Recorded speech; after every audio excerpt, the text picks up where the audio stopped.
In 2023, the race for AI was about one thing, Nvidia's H100 chip. By 2026, that race is over.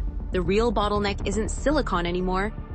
It's electricity, not megawatts, gigawatts. Imagine training a frontier AI model that eats as much electricity as 100,000 homes for weeks. Training GPT-3 needed about 1.3 gigawatt hours. A 2026-era frontier model, 50-plus gigawatt hours for a single run. That's nearly a tenth of New York City's yearly power. Burned in days. Here's the twist.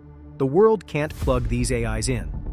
As of 2026, more than 2.6 terawatts of generation is stuck in line, waiting just to connect to the US grid. 2.6 terawatts. That's over twice the entire American peak demand. Sitting on paper, not in reality. In 2010, a new power plant could hook into the grid in under 2 years. By 2026, that wait has exploded to 5, sometimes 8 years. And even if you find the generation, you hit the next wall, high-voltage transformers. Their lead time quietly tripled, from about a year to as long as 4. Data centers used to be modest. 30 megawatts was considered big. Now, AI superclusters like xAI's Colossus or Microsoft's rumored Stargate are designed around a new standard, 1 gigawatt, one campus, drawing as much power as its roughly 750,000 homes. One San Francisco, packed into racks of GPUs. This is the physical wall of AI. Silicon keeps getting faster, but the grid doesn't. 2.6 terawatts of projects stuck in line. Transformers on 3-year backorder. A global scramble for stranded assets, forgotten plants, and any spare megawatt that can be ripped out of the old world and wired into the new one. And then Elon Musk did something that exposed how bad the crunch really is. In Memphis, xAI's Colossus supercomputer needed massive power now, not in 2030. The local grid couldn't deliver. The interconnection queue said, "Wait your turn." Musk's answer was simple: don't wait, don't ask. xAI went around the grid.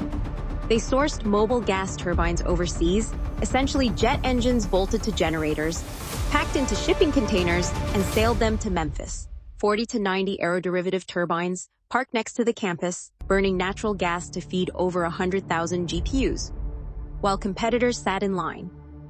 It was dirty, it was expensive, and it worked.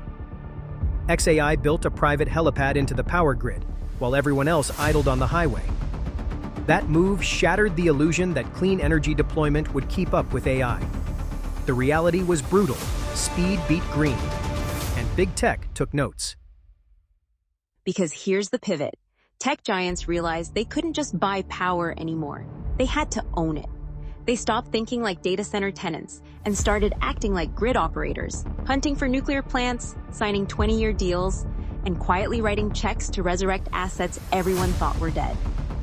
Microsoft went first in a big way. They signed a 20-year deal with Constellation Energy to bring back 3 Mile Island Unit 1, now rebranded the Crane Clean Energy Center.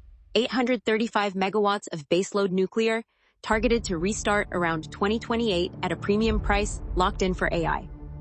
Amazon bought the Cumulus campus wired straight into the Susquehanna nuclear plant, skipping transmission fees entirely, and is backing X-Energy's small modular reactors. Google struck a master deal with Kairos Power for 500 megawatts of molten salt SMRs, with demo reactors aimed for 2027.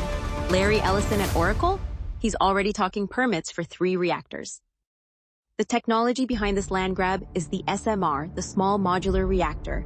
Factory built, shipped by truck or barge, dropped in next to an AI park. Companies like Kairos Power, X-Energy, Oklo, NewScale, Westinghouse. They're all racing to turn nuclear into something you can order almost like hardware. Everyone talks about efficiency, about PUE, the neat little ratio that says how much of a data center's power actually feeds the chips. But PUE hides the real problem. Training runs push thermal and electrical limits. You slam thousands of GPUs at full tilt. On a wobbly renewable grid, a tiny voltage sag can crash a cluster and waste millions. Nuclear isn't just about carbon. It's about a flat, unblinking power line. Gigawatt scale, 24/7, with the voltage stability that hyperscale AI needs. The grid interconnection queue is a jammed highway. xAI's gas turbines were a noisy helipad. But SMRs and reborn reactors, they're the private exits big tech is building straight into the heart of the grid. We thought the future of AI was written in silicon. It isn't. It's written in uranium, gas turbines, and whoever controls the gigawatts. The question now is simple. In a world where thinking machines are limited by electrons, who really runs the grid, and who just rents it?